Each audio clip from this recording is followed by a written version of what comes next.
As winter comes, plants and trees get ready to take a break.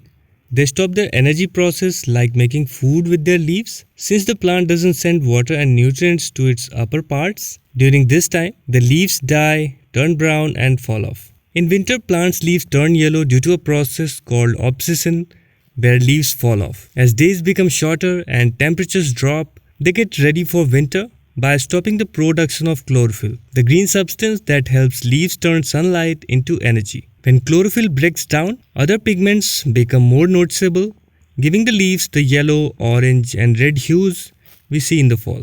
This process helps save energy and resources during the winter. Mostly older leaves and bottom leaves turn yellow first. You should try not to repot in winter season. If you have recently repotted your corn plant and you're noticing yellow leaves, this could be repot shock.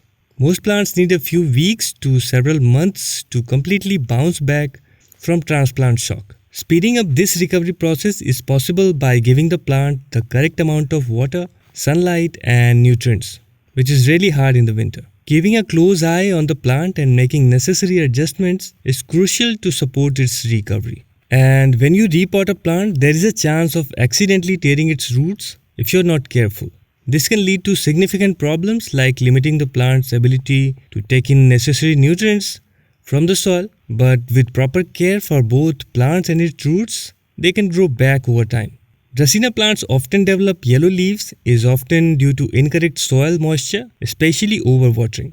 Dracaenas prefer to be kept moderately damp but not excessively wet or saturated. So maintaining a consistent watering routine is essential. Winters are cold and dry and it's very hard to check or understand the watering for your plant. We often think winter is cold and we don't need to water them often, but sometimes you'll notice soil in the pot is drying faster than expected due to less moisture in the air.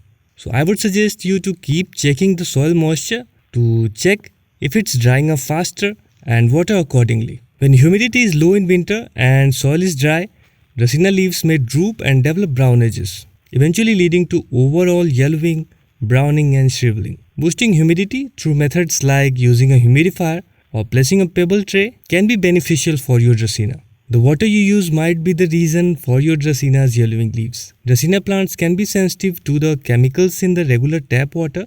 Consider using filter water or letting your tap water sit uncovered overnight before watering. This allows chemicals like chlorine and fluoride to evaporate, reducing the potential harm to your plant. If your plant has new growth and the older leaves at the bottom, especially, are turning yellow, it's a natural process. The plant is shedding its old leaves to redirect energy towards a new growth. Hope you find something useful from this video. Give this video a thumbs up and subscribe for more houseplant care videos.